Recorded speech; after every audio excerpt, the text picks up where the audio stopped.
We are wrapping up season 2 today with a roundup of tricks that you all taught me this season. I'm so excited to share these extra tips I've learned from you so we can pass them on in our community.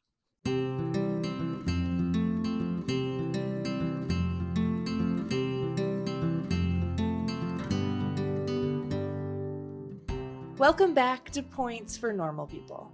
I'm Katie, and I believe travel isn't just for the rich. I'm here to share easy-to-follow tips to help you supercharge your travel points so you can pay for entire vacations every year. I do my best to stay on top of points news and the ins and outs of different programs, but obviously no one can do it all. That's why I really love when I publish something and then people send me an email or leave a comment to teach me something. That's what I'm excited to share with you today. Next up, we have a Southwest trick that I forgot about, and my friend Beth from the Instagram account V Family Travels reminded me of this. So this is a great way that you can earn 2,000 extra points, essentially for free, if you have either of the Southwest business cards. So one of the perks of both of the business cards is that they will reimburse you up to $500 per year for point transfers that you make to other Southwest Rapid Rewards members.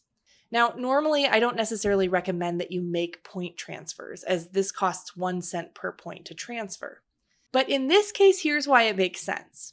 So you're going to spend money to do this, to transfer the points, but that's going to be reimbursed because of this benefit that you have with your credit card.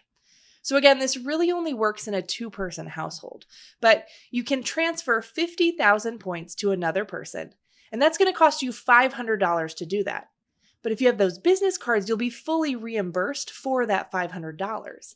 And since this is a purchase at southwest.com, you're also going to earn 4 points per dollar, so you're going to earn 2,000 points. Now, 2,000 points is worth about $30 in flights, so for most people, that won't necessarily be worth the hassle. But if you need just a few more points to earn your companion pass, that 2,000 points may be just enough to get you there. So thanks to my friend Beth for reminding me of this. I also learned from Justin that there is actually one benefit to booking a round trip with Southwest that I had overlooked. I said in my episode that was about finding the best prices that we always book one ways because it's easier and that there's no advantage to a round trip. Well, I was wrong. If you listen to that episode, you also learned about the schedule change trick, which can help you switch a cheap flight to a more expensive one. I don't want to rehash it here. If you want to learn more about that, you should go back and listen again if you missed it. But essentially, if you've booked a ticket with Southwest and the schedule of that flight changes even by a minute, they will allow you to change to any other flight within 2 weeks for free, even if it's a much more expensive or a more direct flight. What I didn't realize is that if you have a round trip and only half of it changes, so if only one leg of it changes, you'll then be eligible to change either part of your ticket. This means it doubles your chances of getting that schedule change and being able to switch your flight. Looks like we'll be booking round trips from now on. Next, we have a trick to get your TSA Precheck done faster.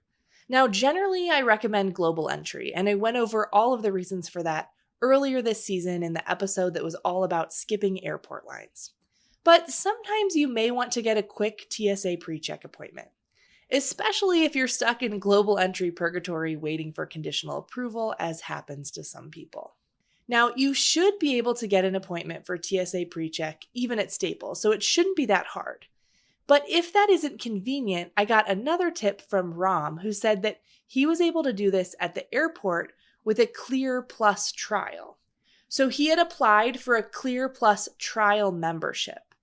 And then when he got to the Clear Plus kiosk, he saw a sign advertising Clear Plus with TSA Precheck.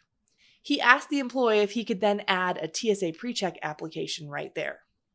And the employee was able to fully enroll him right there for TSA Precheck and do all the process there. And he paid the fee right there, and he was approved right there.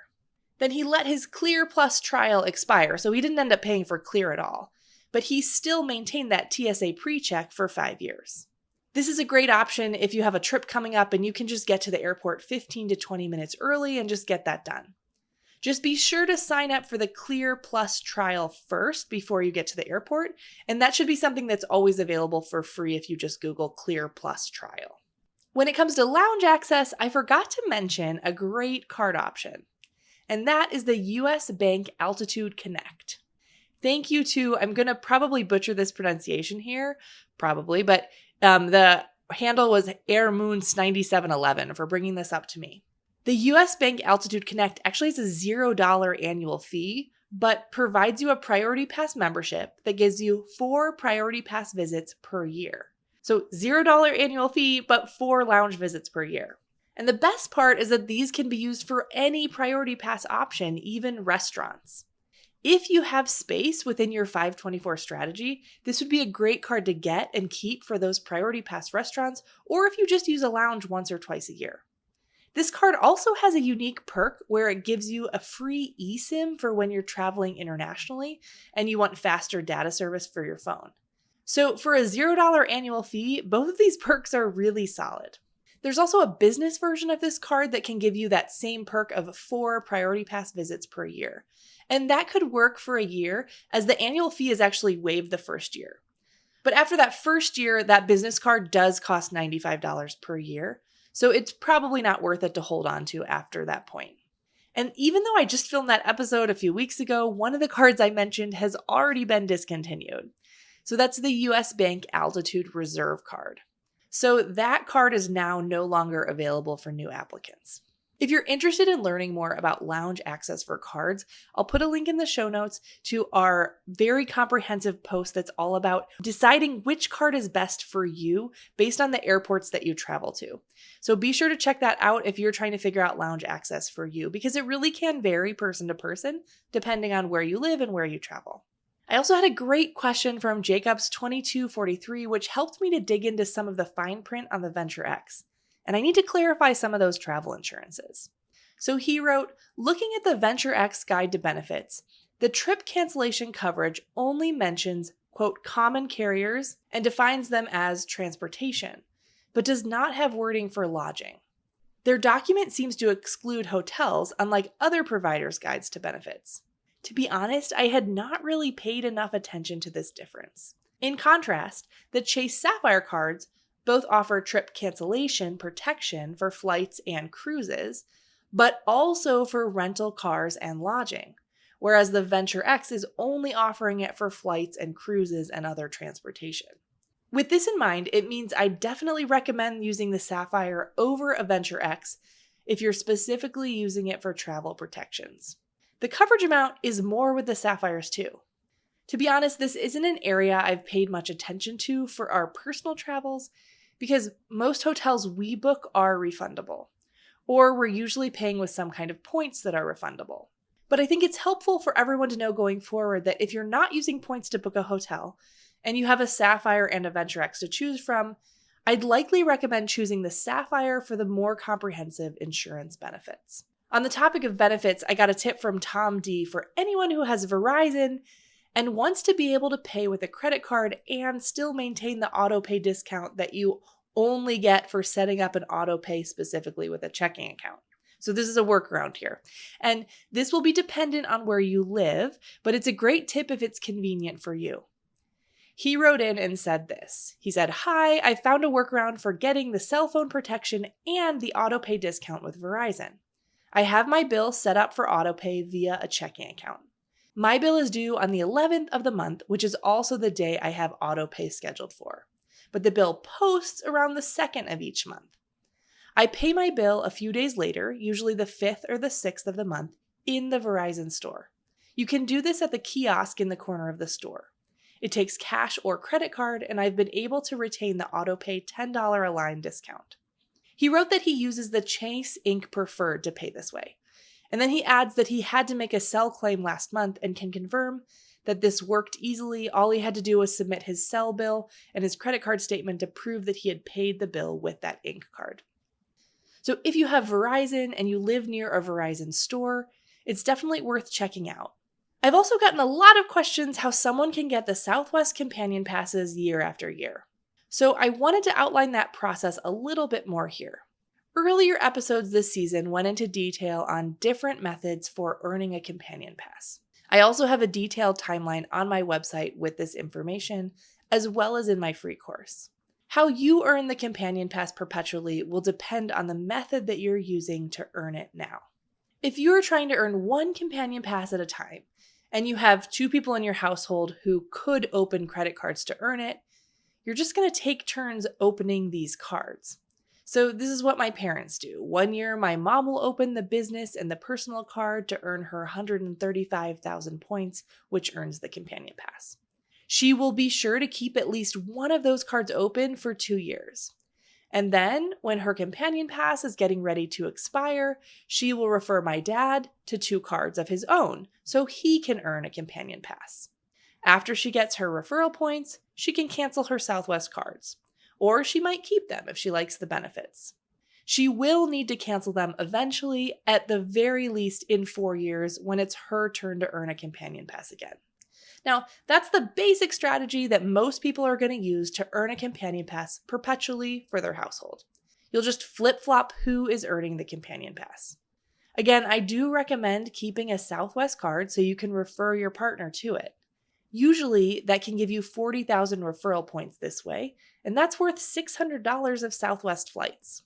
The advantage of this strategy of the flip-flop is that it gives you more options in your overall credit card strategy.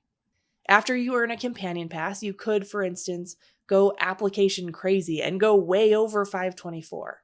And then you just keep the next time you would be applying for the companion pass in mind and make sure that you're pausing on credit card applications enough so that you're back under 524 before that time comes up. Just to illustrate that again, right now it's December 2024. So let's say I go out and apply for 2 Southwest cards, and that puts me at 524. So I can't go apply for any more Chase cards right now. So maybe I go and apply for cards from a bunch of other banks like Citi and Barclay and Amex. I'll earn my companion pass through December 2026 because I've already applied for those Southwest cards. So I know mentally that my partner needs to apply for Southwest cards in late fall 2026, 2 years from now. So maybe he won't be applying for so many cards, not as many as I am. We'll be keeping this in mind to make sure he's under 524 in November 2026 when he's going to start that companion pass process. At that point, in late 2026, so 2 years after I earned a companion pass, I might decide to really slow down my applications. Because I know 2 years after my partner gets the companion pass that it's going to be my turn again. So again, 2 years before it's going to be my turn, I want to start paying attention to 524 again. So those are some considerations for a perpetual companion pass in 2-person mode. Now, if you're in 1-person mode, let's say you're trying to earn a companion pass perpetually, but you just have 1 person in your household who can apply for those cards, in that case, you'll need to always stay under 524. I actually have a full lesson on 1-player mode companion pass in my free course because I wanted to detail how this strategy is a little bit different. So if that's your situation, I recommend you check that out. The link is in the show notes, or you can go to learn.katiestraveltricks.com to sign up. It's free. The last method, and this is probably what I get the most questions on, is how to perpetually earn the companion pass in 2-player mode. So I wanted to walk through some more specifics here on the timeline. First, let me say this. You can't optimize everything. You have to be okay with that. You can't optimize the referral links and the timeline and all the offers. It's just not possible. You can pick which one of those is most important for you to optimize. And I can't decide that for you. It's different for every person. To get on my soapbox for a minute, slightly off topic, but this is important to keep going back to. You can't optimize every point you earn and redeem if you're only calculating cents per point. I see so many posts on Instagram about how a huge mistake people are making is booking travel through bank travel portals like Capital One Travel instead of transferring points and booking business class flights. This is 100% true, only for one very specific situation, and that's if you plan to travel on specific business class sweet spot routes to international destination, and if flying business class is a big priority for you. If this is true, yes, you really need to learn to transfer your points and find those sweet spots to book those business class routes. And I celebrate that for you. We celebrate all goals here. But as you know, this is a podcast for normal people. And I have people all the time tell me sheepishly that they booked a flight or hotel through a bank travel portal, and they often qualify it and act embarrassed because of all this point value shaming that's out there on the internet. But booking in a bank travel portal can be one of the best options, or the best in so many situations. It can be the best if you want to book an independent hotel, or if cash prices for flights are low, or if you don't want to have to pay airline taxes and fees out of pocket. Again, you can't optimize everything, and that's okay. Don't let anyone make you feel bad for the way you choose to use your points if it aligns with your goals. And don't forget, you can mute and unfollow people who are making you feel bad instead of encouraging you. I am the queen of muting. It's one of the ways that I survive having to be on social media for my job. If accounts make me feel judged, or if I find myself judging them, or if it makes me compare myself, I mute and unfollow. Okay, back off the soapbox into the companion pass. So if you want to earn 2 companion passes perpetually, you can't optimize everything. You will have to have both people in your household under 524 all the time. That may or may not be worth it for you. Back when the 524 rule came out in 2016, I believe, Mike and I sat down to discuss this for ourselves, and we decided that it was not worth it for us to always earn 2 companion passes because we personally didn't want to both be locked into staying under 524. Now, our personal situation is now completely different and also frankly unrelatable at this point, but I'm also all about transparency, so I want to be clear that we don't earn our companion pass through opening cards anymore. We did do that for many, many years, but eventually I started this business teaching points to other people, and now I end up renewing our companion pass each year just through people in this community using our referral links and signing up for the credit cards. That's not normal, but that's our reality.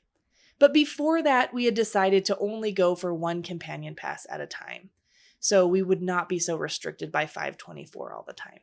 If you don't mind staying under 524, maybe you'd rather optimize your life by keeping it simple and staying under 524 and always getting 2 companion passes. If that's your situation, here's how I do that.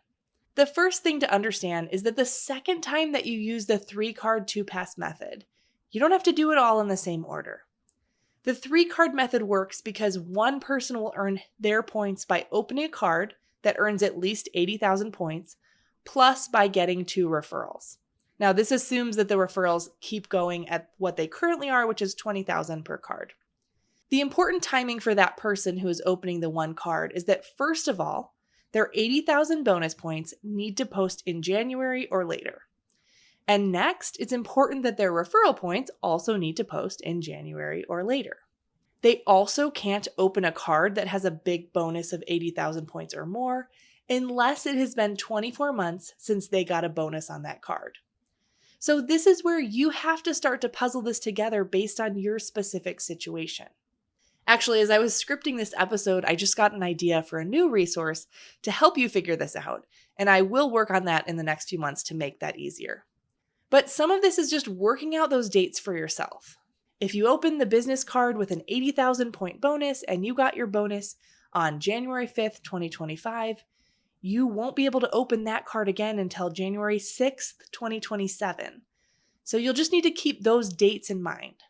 Now, the one difference when you're doing this the second time around is that you will end up with 1 more referral bonus.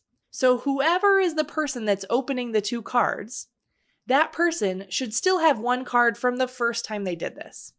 So that person, who we generally call person 2 in this scenario, can refer their partner to a card, and you're going to end up with more points than when you did it the first time. If you wait to do that very first referral until after their December statement closes, you'll optimize those points for companion pass earning for the next year. But that means you're going to be a little bit delayed. You're going to be opening cards in mid to late December, so you won't earn the companion pass as early in the year. This is what I mean about you have to choose what you optimize. Do you want to earn the companion pass faster, or do you want to earn it easier with lower card offers? Depending on offers, it might not make any difference. I know that audio or video isn't necessarily the best way to conceptualize these because there are a lot of moving parts. So I do promise I'm going to work on that new resource that I have in my mind to help with that. And if you're on my newsletter list, you'll be the first to know when it's ready. If you have a trick that you'd love to share with more travelers, please send me an email and let me know, because I love learning and sharing these tricks with our community. For action steps today, I'd suggest trying out some of these tricks that I mentioned that I just learned. Try to start booking round-trip flights so that if you get a schedule change, it will let you change either leg. If you're a few points short for your companion pass and you have a Southwest business card, transfer some points to someone else in your household and get that reimbursement and some extra points. If you're deciding between using the Chase Sapphire or the Venture X for travel insurance protections, you probably want to go with the Sapphire. If you have Verizon and you want to maintain your auto pay discount while still getting free credit card protection for your cell phones, try paying in-store at the kiosk with a credit card that has that benefit. And as always, to stay up to date, sign up for my free weekly newsletter. The link is in the show notes. This is the last regular episode of Season 2. I will probably, but possibly not, do one more episode with a Q&A, but if that is released, it won't be for a few more weeks. If you have questions you'd like to see answered, send me an email at katie@katiestraveltricks.com and let me know what those questions are. I'd also love to hear from you if you have specific topic requests for Season 3. Thanks so much for being with me this year for Seasons 1 and 2 of my podcast. It's just been a delight to share this knowledge and to see some of the feedback, and I really appreciate you spending that time with me. I look forward to seeing you more in Season 3, where we will continue to unlock these secrets of travel points together.